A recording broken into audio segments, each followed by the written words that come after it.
Ya. Voy a compartir la diapositiva que estamos ocupando como base.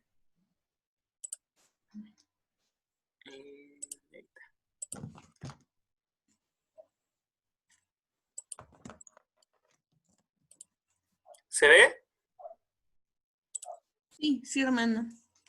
Ya. Entonces vamos a partir. Sí, hermano, se ve bien.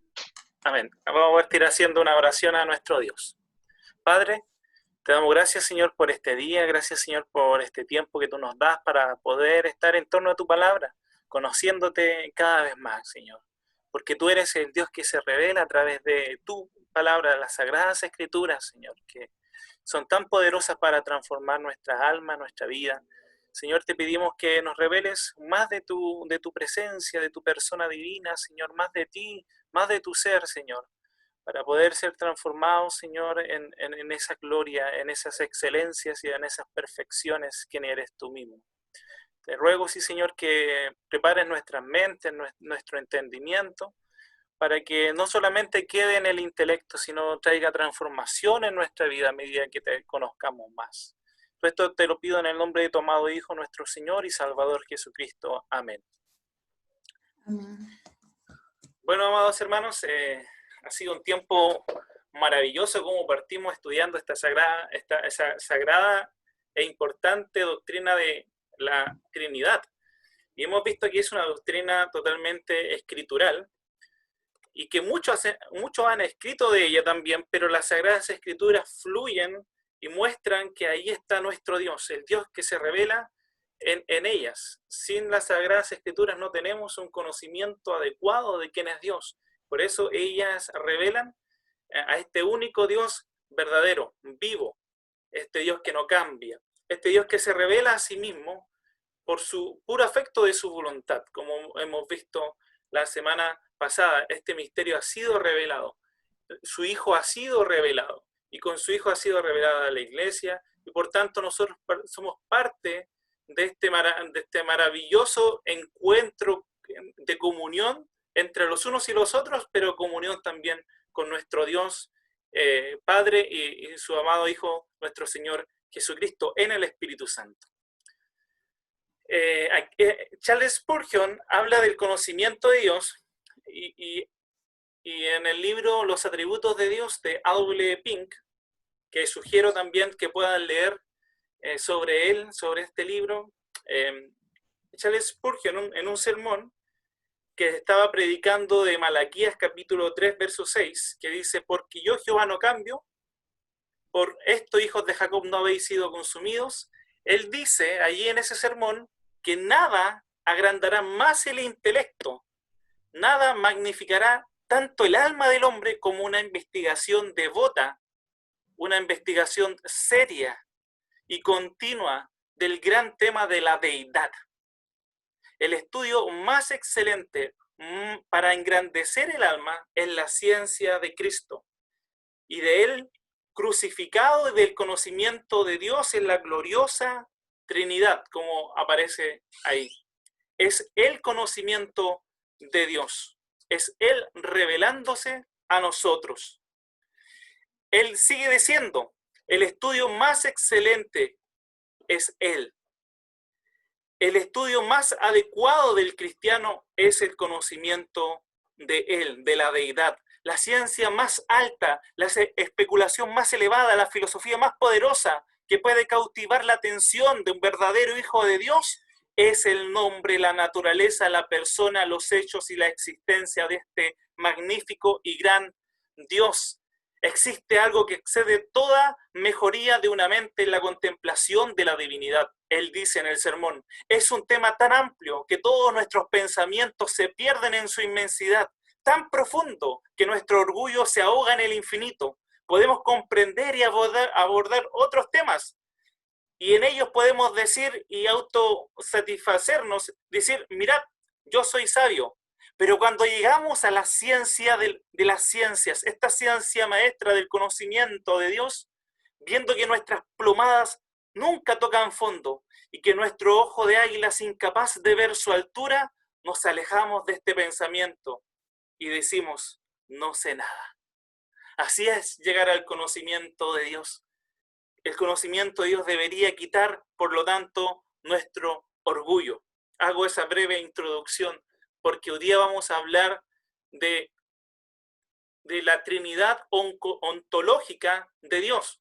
La semana pasada solamente las nombré porque es importante hacer esta distinción de la Trinidad para poder tener una mejor comprensión del ser de Dios. Y dentro de la Trinidad ontológica vamos a comprender que esta trata solamente del ser de Dios. Y dentro del ser de Dios, el ser de Dios presenta perfecciones, excelencias, atributos. Y cada una de las personas divinas tienen estos mismos atributos como eternidad, omnipotencia, omnisciencia y omnipresencia. Dios es verdadero, Dios es bueno, Dios es vida, Dios es paz, Dios es amor, Dios es santo y en Él podemos tener comunión los unos con los otros y también con Dios. Una breve, por lo tanto, definición de lo que es la Trinidad y como de lo cual también hemos estado hablando anteriormente. Podemos decir que es Dios existe en tres personas eternamente, Padre, Hijo y Espíritu Santo. Y cada persona es completamente Dios y hay un solo Dios. Entonces, voy a repetir en cada clase estos tres principios. Hay un solo Dios, hay tres personas divinas y las tres personas divinas son coeternas y coiguales. ¿Qué es la Trinidad ontológica? Cuando hacemos una definición de la Trinidad y cómo podemos relacionar las personas divinas, Dios el Padre, Jesucristo y el Espíritu Santo, tradicionalmente se han ocupado estas dos frases, estos dos términos, Trinidad ontológica y Trinidad económica. Trinidad ontológica referido al ser mismo de su sustancia en su naturaleza, que Él es igual, es decir, cada una de las personas divinas son iguales en dignidad, honra, gloria, y la Trinidad económica que está relacionada con las obras de Dios históricas, como la creación o como cuando Él viene al mundo en la encarnación a través de su Hijo Jesucristo y luego en la salvación de su iglesia. Ambas son perspectivas de la misma Trinidad, por tanto, el Padre, el Hijo y el Espíritu Santo, pero ellas enfatizan aspectos de la relación entre estas personas de una manera diferente. La Trinidad ontológica también se conoce como Trinidad esencial, porque es del ser de Dios, o trascendental, es decir, la Trinidad de Dios en su naturaleza eterna. Ontología significa el estudio del ser, del griego ontos, que significa ser, y del griego logos, que significa estudio o ciencia. Por eso es la ciencia o el estudio del ser divino.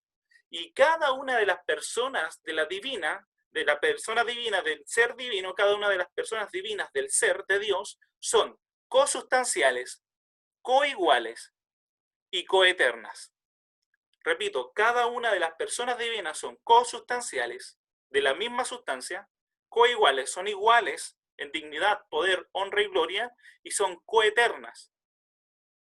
No hay tres eternos, hay un eterno. No hay tres iguales, hay un igual. No hay tres sustancias, es una sustancia. Por lo tanto, estas tres personas divinas son igual en esencia, poder, honra, gloria, acción, refiriéndose a las actividades de Dios, y voluntad. Hay una solamente, una voluntad. Como leímos la semana pasada en Efesios capítulo 1, ¿se acuerdan que se dice, por el puro afecto de su voluntad? Se repite 3 veces en Efesios capítulo 1, su voluntad, porque hay una voluntad de Dios. Ahora, cuando hablamos de la Trinidad ontológica, nos enfocamos, por tanto, en el ser y la existencia de Dios. Desde esta perspectiva, las tres personas en la divinidad son infinitas, eternas e inmutables, es decir, no tienen variancia de cambio, y cada una tiene los mismos atributos esenciales divinos, como son la sabiduría, poder, santidad, justicia, bondad y verdad. La Trinidad ontológica no tiene nada que ver con los roles o funciones, que es competente a la Trinidad económica, sino la Trinidad ontológica está enfocada al ser de Dios. En este sentido, no puede haber ningún tipo de jerarquía o subordinación. Es decir, nadie es primero o segundo, nadie es mayor o menor que otro. El Padre no es mayor que el Hijo, son iguales. Pero en la Trinidad ontológica sí se hace esa subordinación.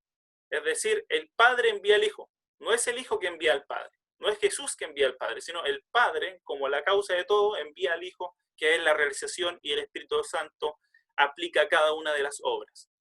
El Padre, por tanto, en la Trinidad ontológica, el Padre, el Hijo y el Espíritu Santo son iguales en dignidad. Ninguno merece más obediencia o más gloria que el otro. Es decir, las tres personas divinas merecen obediencia, gloria, porque son el mismo Dios.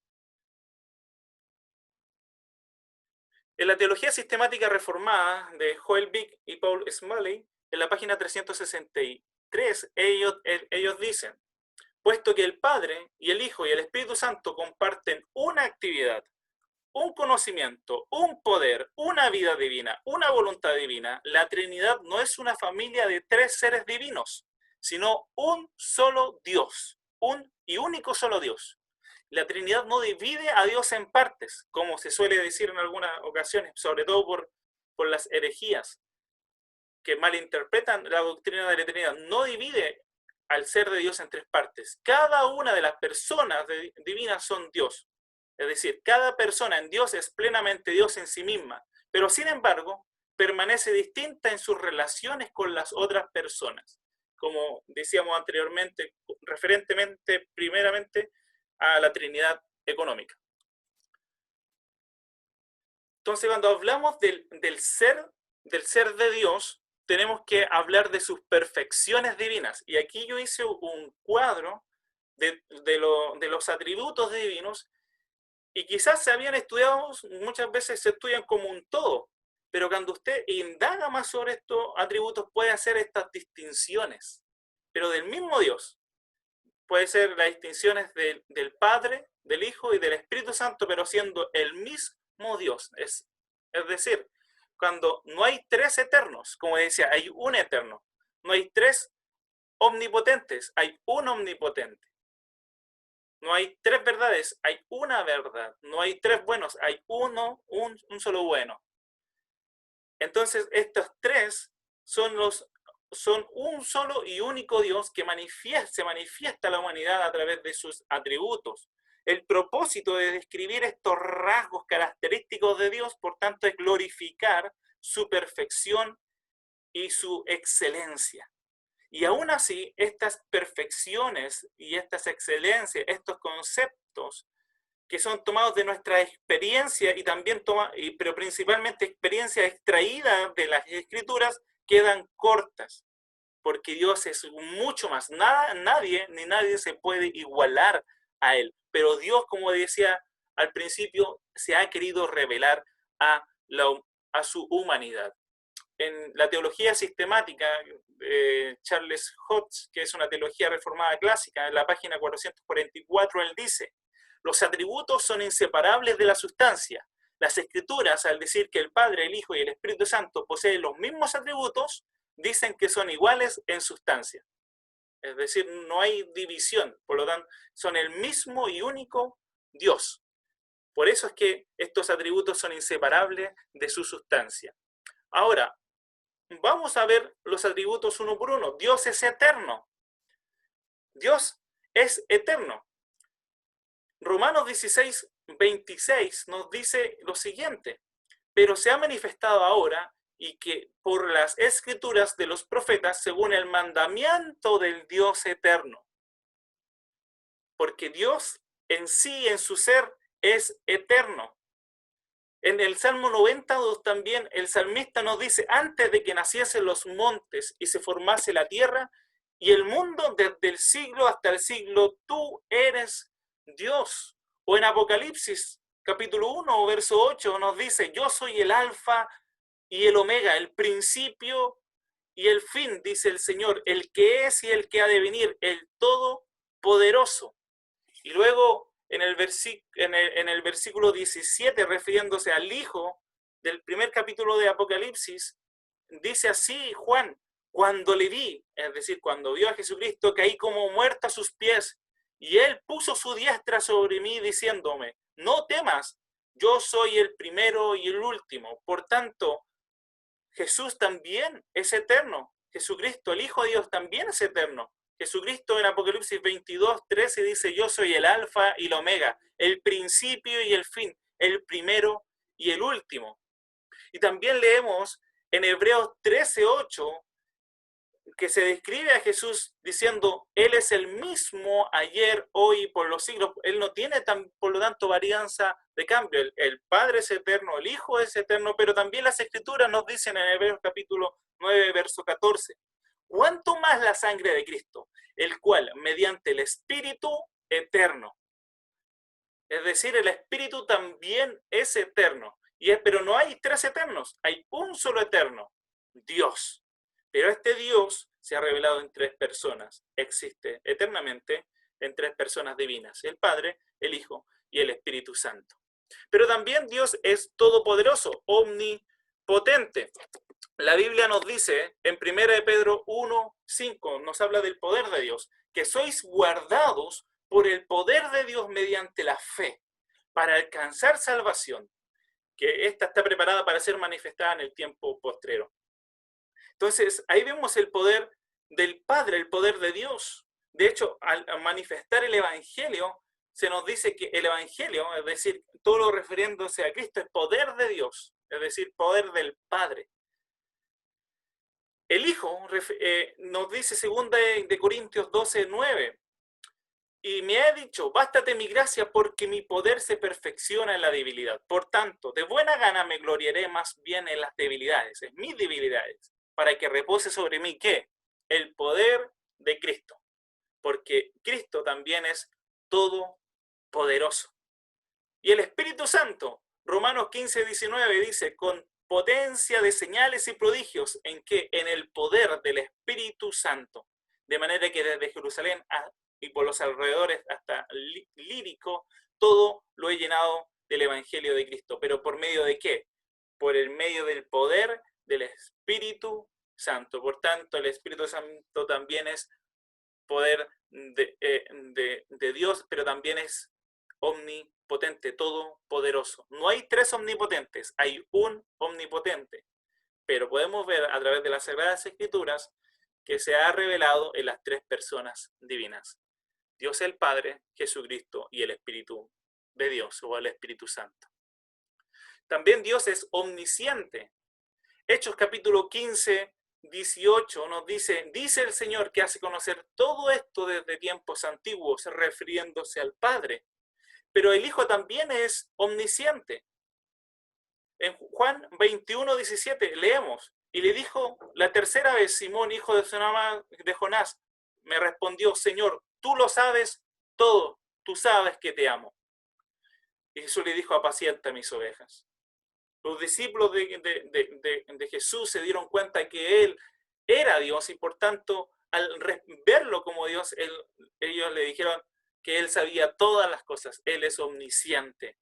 Y en 1 de Corintios capítulo 2, verso 10 al 11, que también vimos en la primera clase, recordemos lo que dice ahí, pero Dios nos las reveló a nosotros por el Espíritu, porque el Espíritu todo lo escudriña, es decir, Él conoce todo, aún lo profundo de Dios, porque ¿quién de los hombres sabe las cosas del hombre sino el Espíritu del hombre que está en él? Así, nadie conoció las cosas de Dios sino el Espíritu de Dios, porque Dios, ¿no es cierto?, es omnisciente, pero también el Espíritu Santo es omnisciente. Pero también Dios es omnipresente, es decir, está en todo lugar. Dios, el Padre. Y en Jeremías capítulo 23-24 leemos lo siguiente, ¿se ocultará alguno, dice Jehová, en escondrijos que yo no lo vea? ¿No lleno yo, dice Jehová, el cielo y la tierra? Pero también el Hijo es omnipresente. Mateo capítulo 18, verso 20 dice, pues donde están 2 o 3 congregados en mi nombre, allí yo estoy en vosotros. Es decir, el Señor está aquí.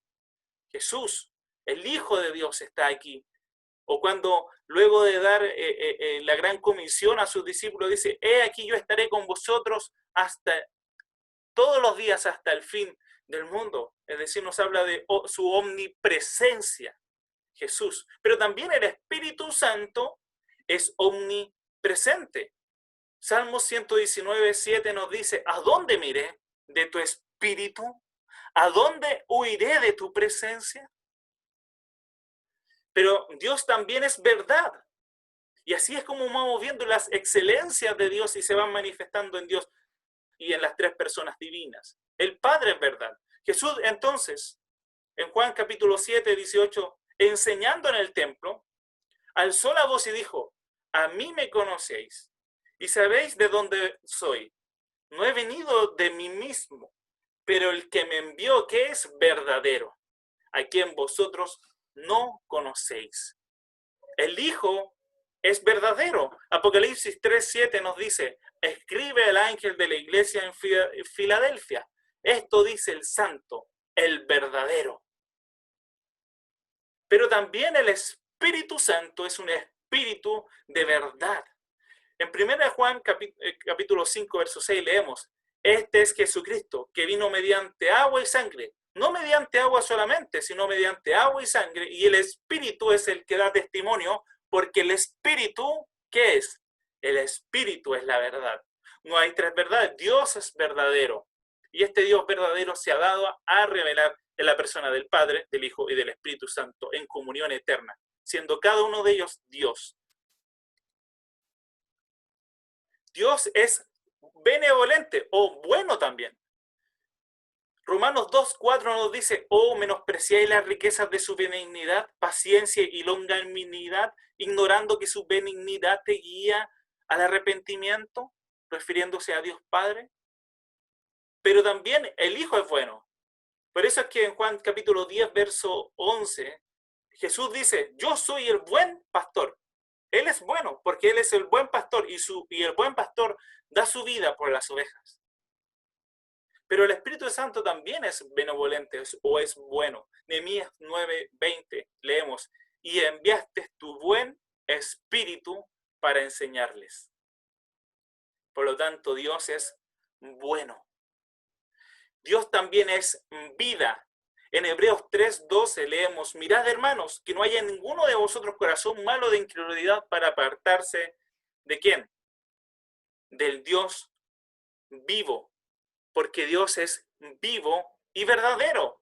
Pero también del Hijo se dice, y le dijo Jesús, yo soy la resurrección y la vida, el que cree en mí aunque esté muerto, vivirá. Y también Jesús dijo de sí mismo, yo soy el camino, la verdad, ¿y qué?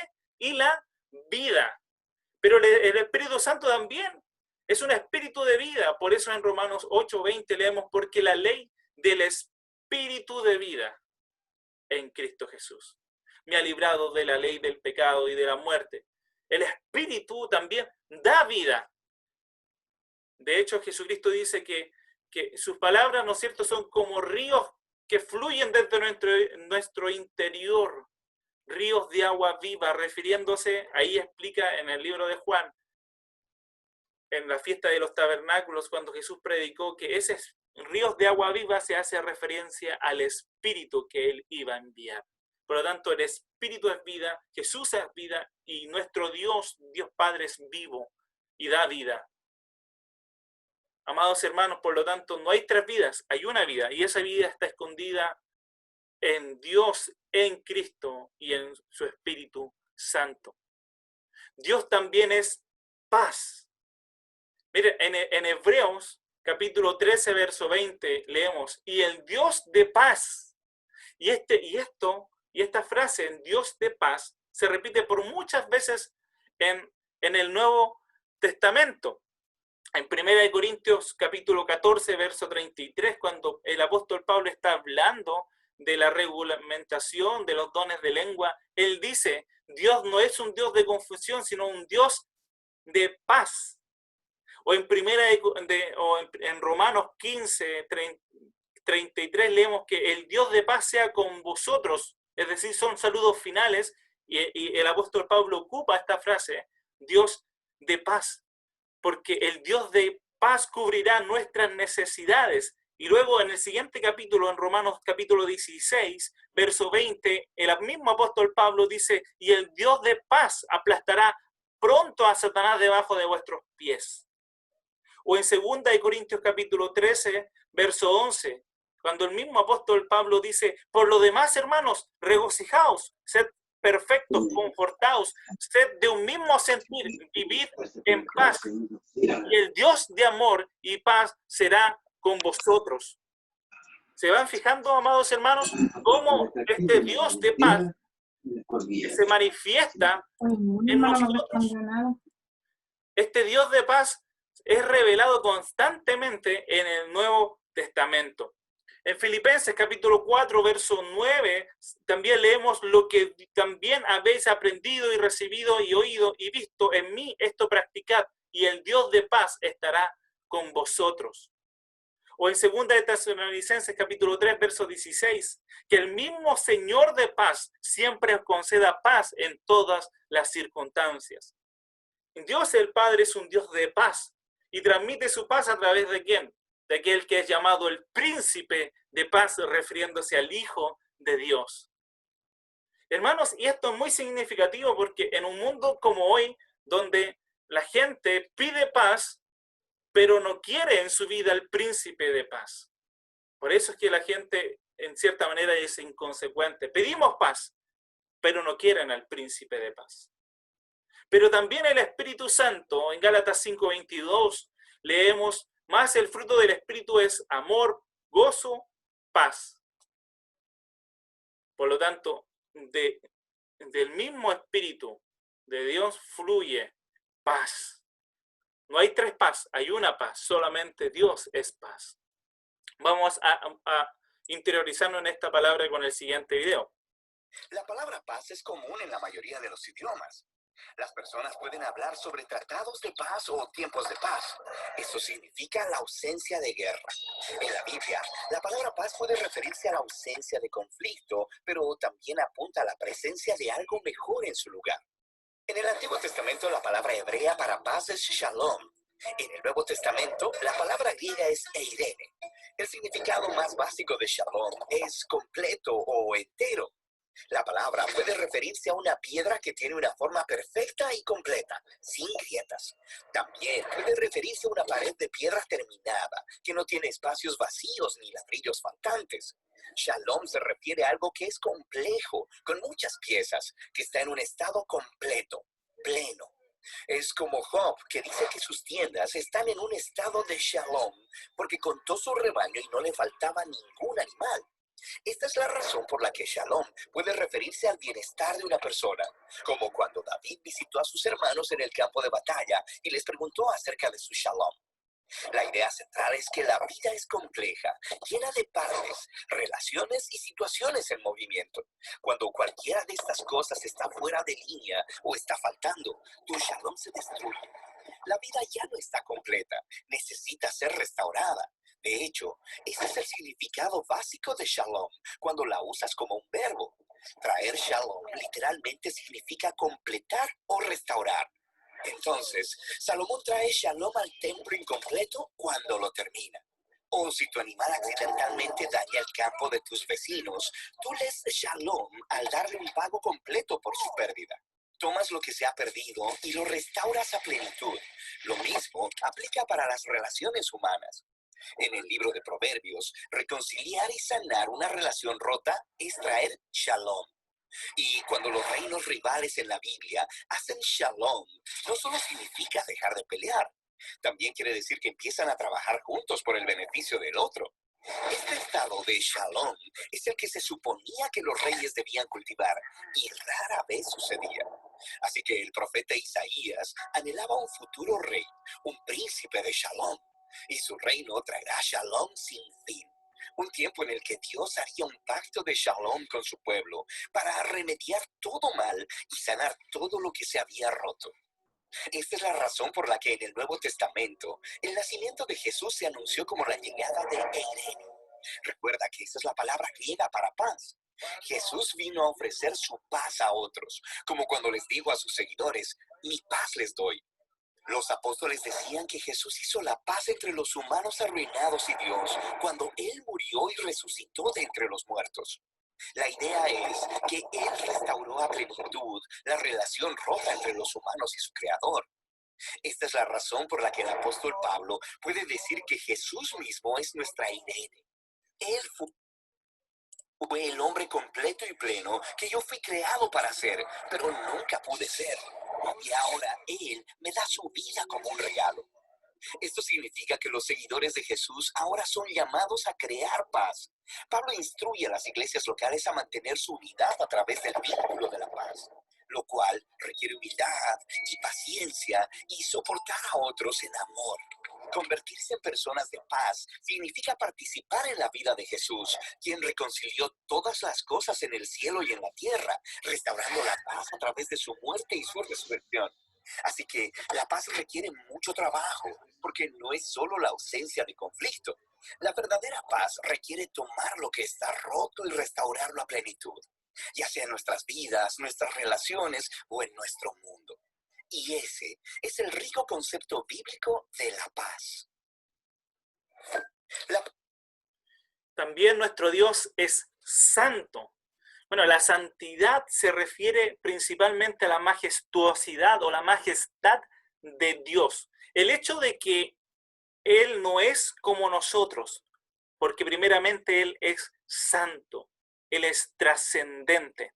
Y esta es la visión asombrosa que tiene Isaías y que queda registrado en el capítulo 6 de su libro. Este profeta ve al Señor, donde los serafines cubren la cara y exclaman, Santo, Santo, Jehová de los ejércitos, toda la tierra está llena de su gloria.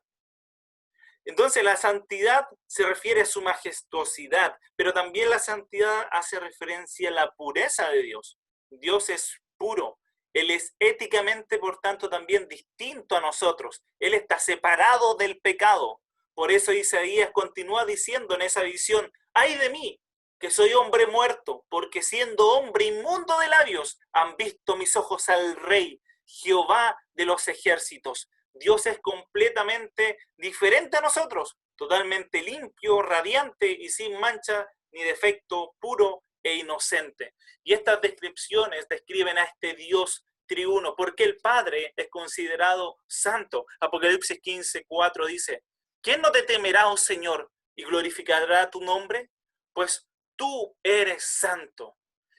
Por lo cual todas las naciones vendrán y te adorarán porque tus juicios se han manifestado.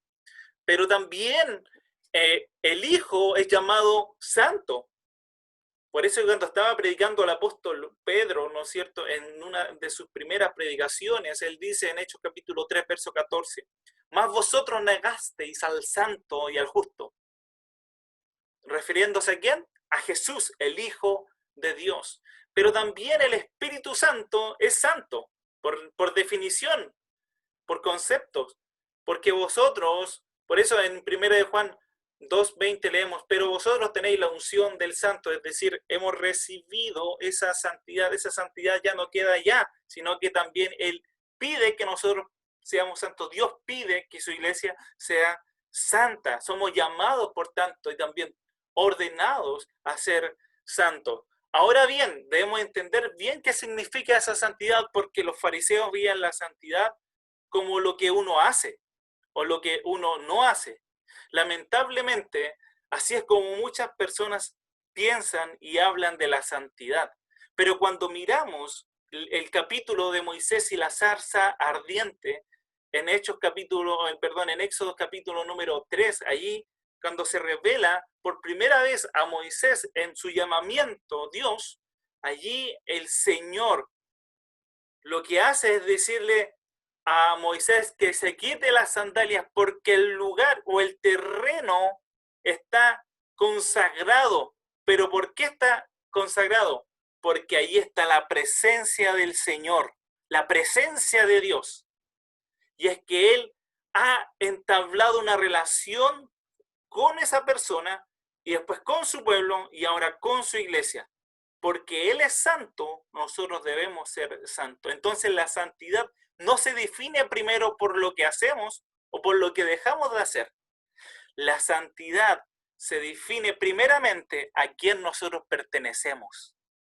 No es solo estar separado de algo, sino estar dedicado a alguien, es decir, dedicado a Dios en Cristo por medio del Espíritu Santo. Y fundamentalmente, por eso la Biblia nos llama una y otra vez, procurar la paz con todos y la santidad, porque sin santidad nadie verá al Señor. Y por eso nosotros podemos hacerlo, porque el Espíritu Santo vive en nosotros. Y es así como cada día nosotros podemos revelar que el cielo es nuestra esperanza, porque anhelamos a Dios. Como Dios en su excelencia de sus atributos es santo, espera que su pueblo sea santo. ¿Que vivimos para mejores deseos? Ahora sí, porque tenemos a un mejor Salvador. Antes éramos esclavos del pecado, pero ahora somos esclavos de Cristo, siervos del Señor Jesucristo, y ahora servimos al Señor que es santo. Por tanto, Dios es santo, pero este Dios en tres personas son santos. El Padre es santo, el Hijo es santo y el Espíritu Santo es santo.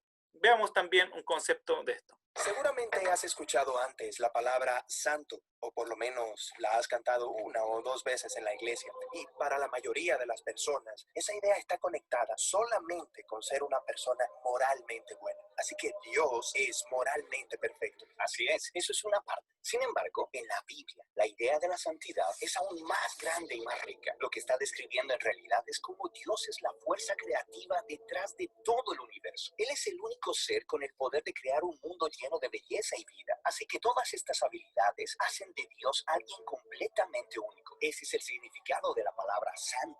Una forma útil de pensar en la santidad de Dios es usar el sol como metáfora. El sol es único, por lo menos en nuestro sistema solar, y es realmente poderoso. Es la fuente de toda la hermosa vida de nuestro planeta. Pudieras decir que el sol es santo y pudieras llevar aún más lejos esa metáfora y decir que toda el área alrededor del sol también es santa. Porque entre más te acercas al sol, se vuelve más intenso. Exacto. Así que ese mismo poder y bondad que genera toda esta vida también es peligroso.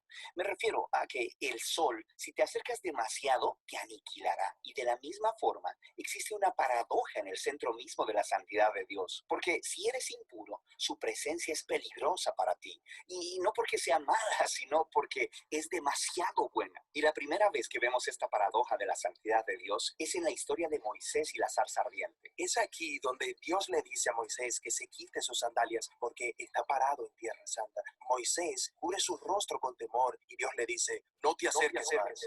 Es intenso, ¿eh? De hecho, la intensidad de la santidad de Dios se explora en las historias del templo de Israel, que era el lugar en donde estaba la presencia santa de Dios. En el centro del templo estaba una habitación llamada el lugar santísimo. Es el punto de acceso de la presencia de Dios.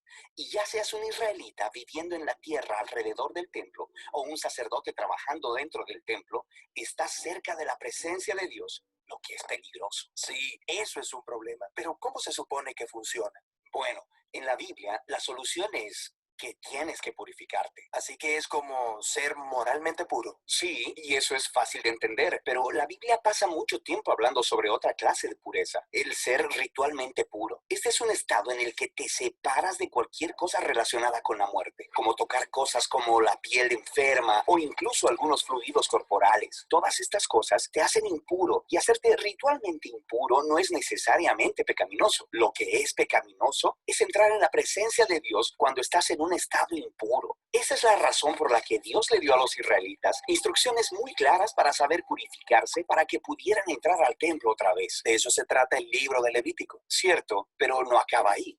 Esta idea sigue desarrollándose, así que luego en las Escrituras encontramos una historia muy interesante de un profeta llamado Isaías. Él tiene una extraña visión en la que se encuentra en el templo y está justo en la presencia de Dios. Él está aterrado. Él conoce las reglas. Él no debería estar ahí. Él tiene miedo de ser destruido. Y luego está esta extraña criatura llamada Serafín.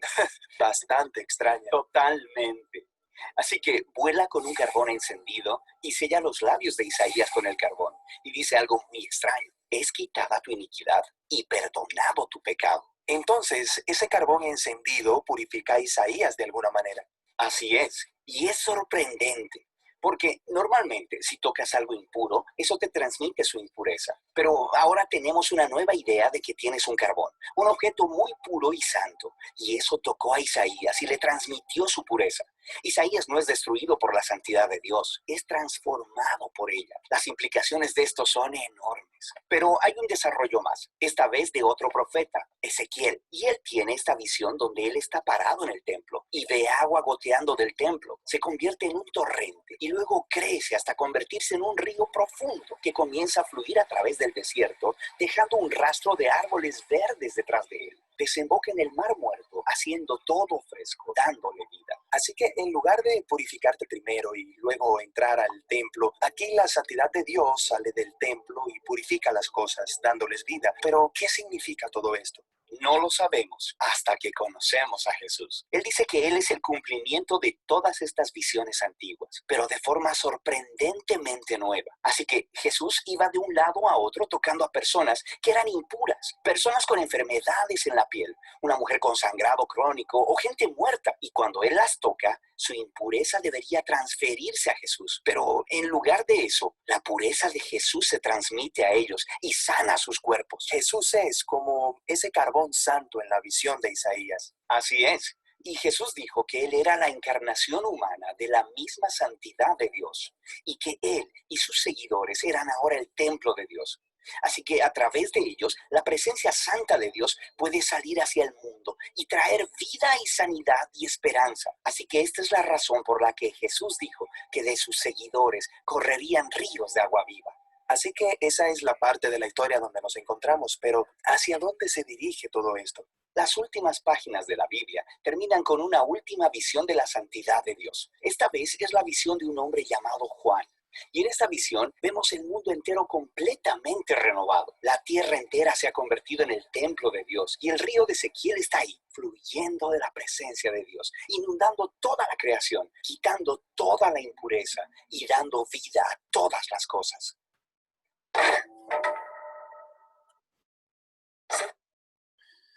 Entonces, sin embargo, aunque Dios en su santidad es totalmente inaccesible, Él también es irresistiblemente hermoso.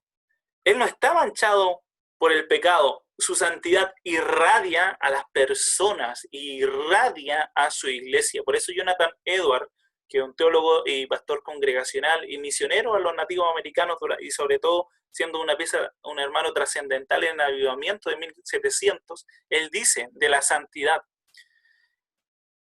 que la santidad es como la belleza y dulzura de la naturaleza divina.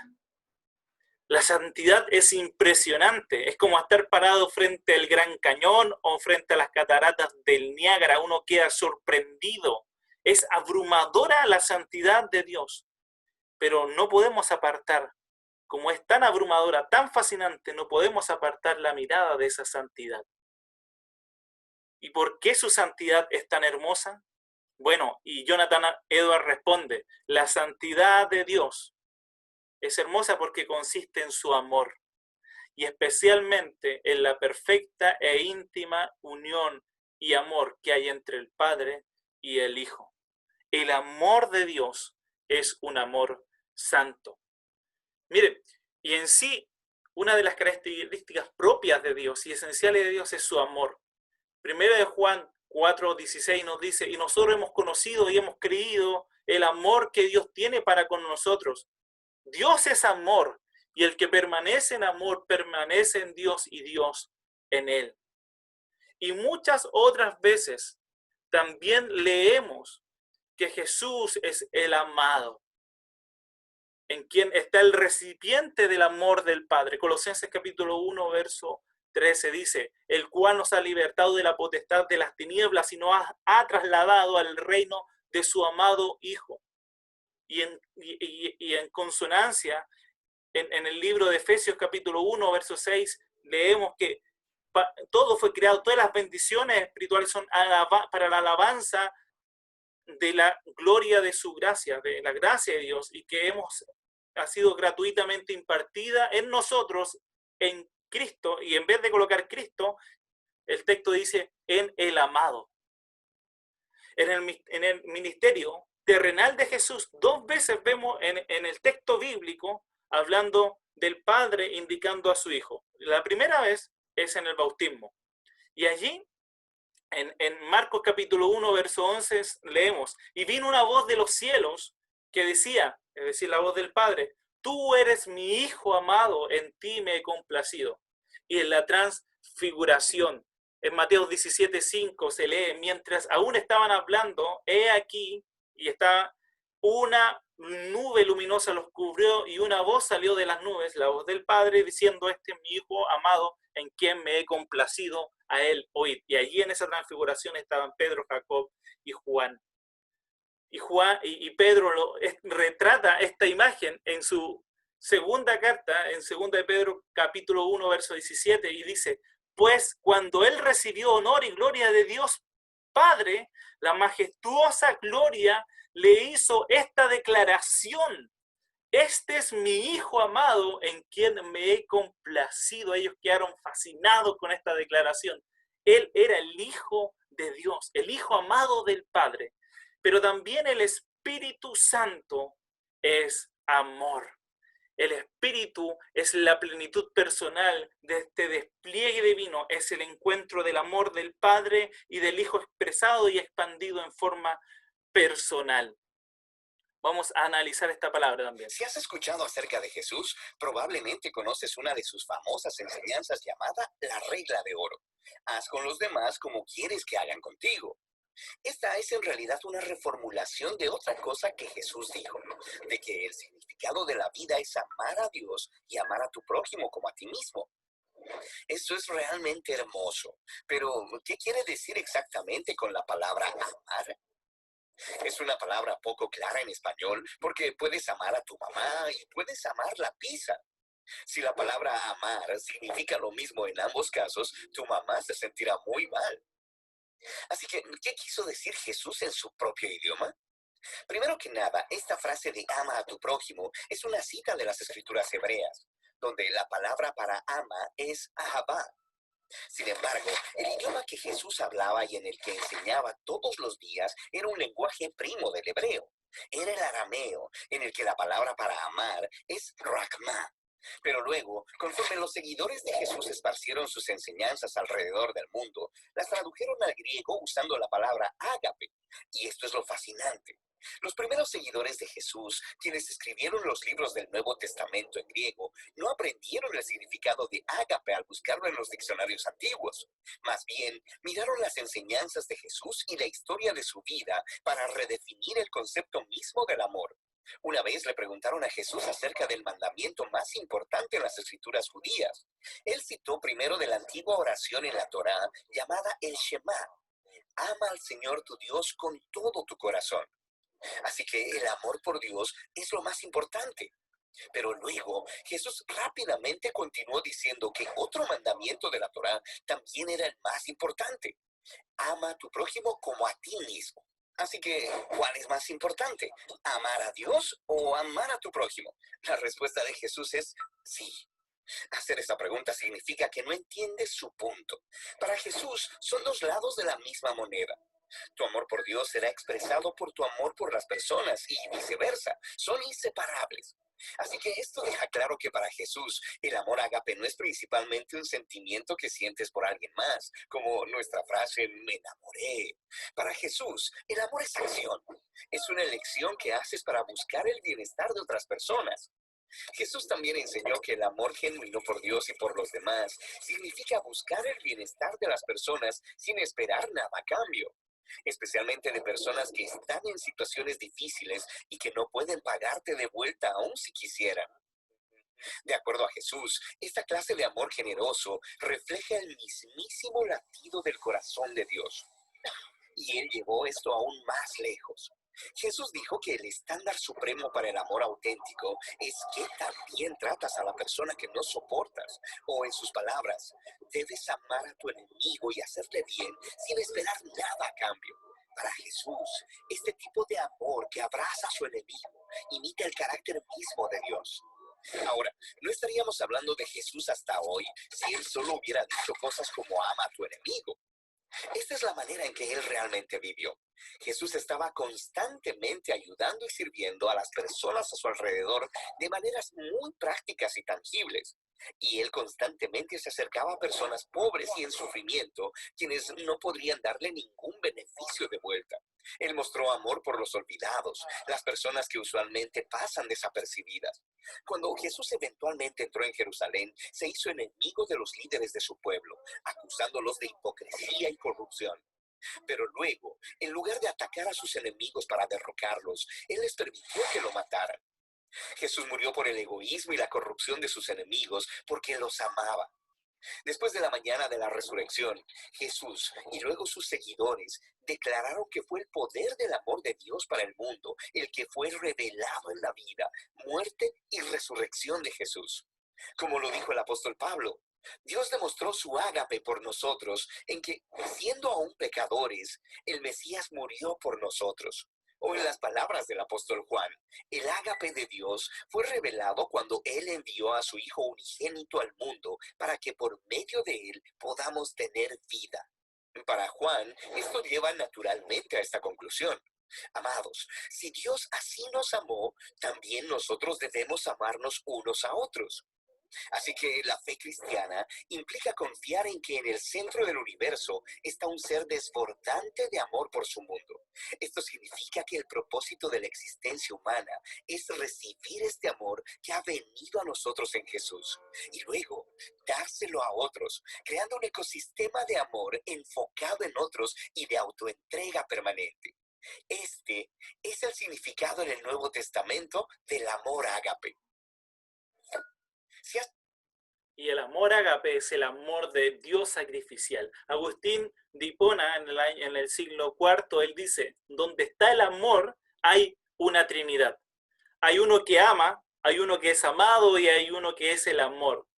El que ama, el amante, es Dios el Padre. Desde la eternidad inmensurable, desde la eternidad pasada, el Padre tuvo a alguien en quien derramar el amor de su ser y fue en su amado Hijo Jesucristo. Él es el amado de las naciones, Él es el amado del Padre y el Espíritu es el amor. El Espíritu da amor y hace ese vínculo eterno entre el Padre y el Hijo.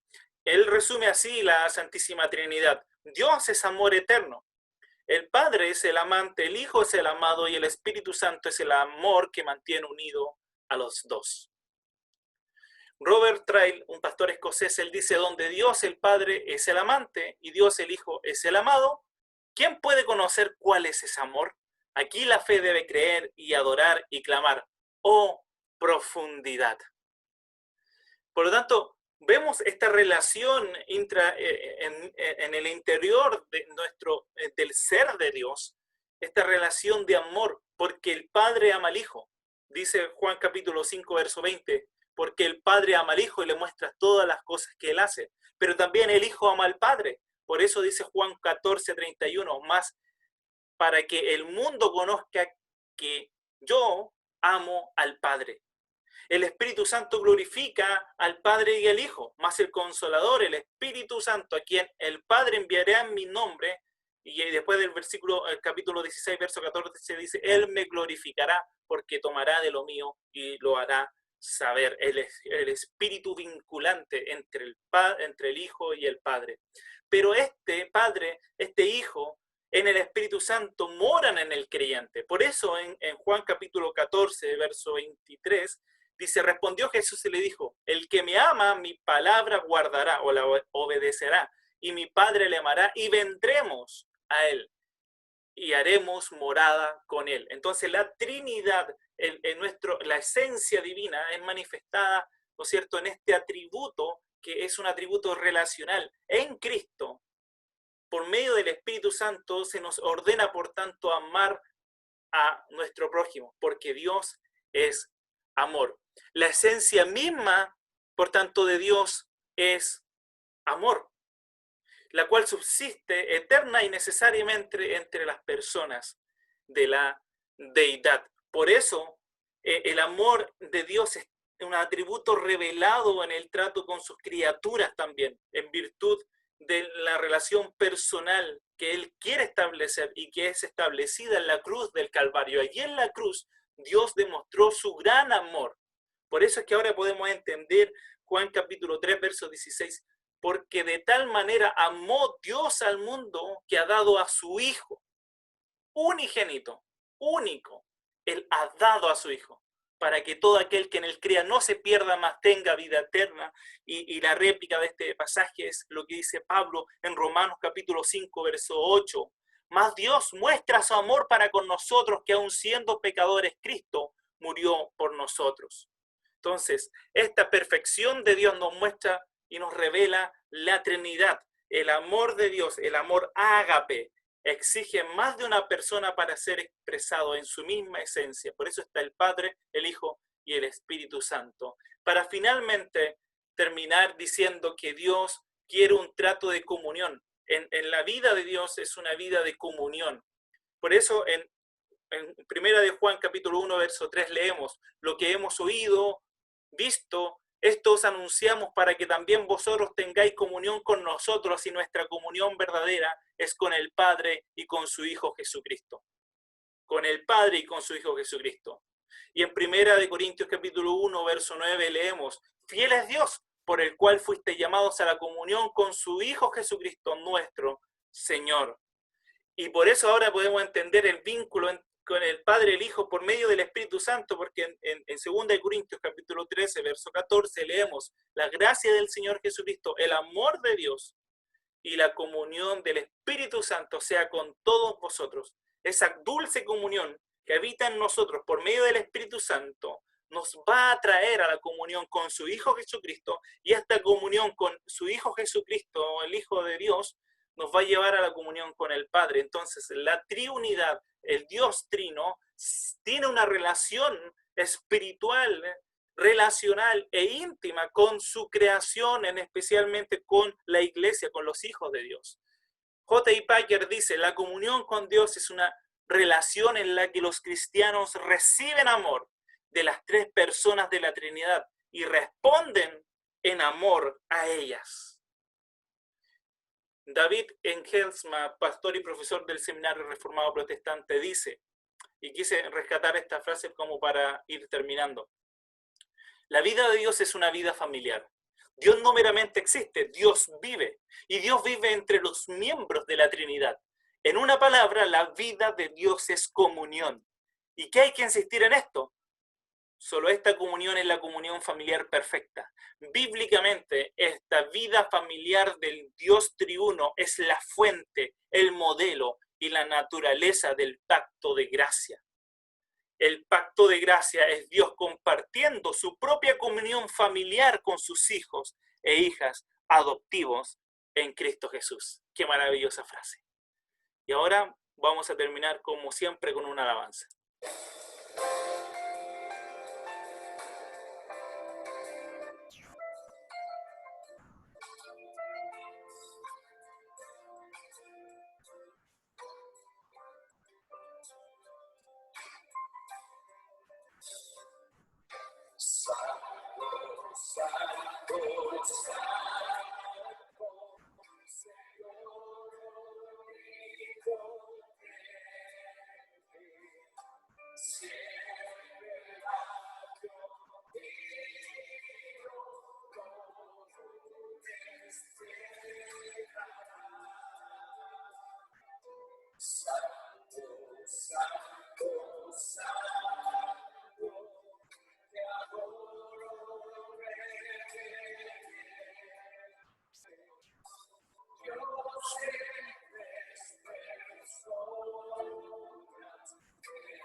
Amén, amados hermanos.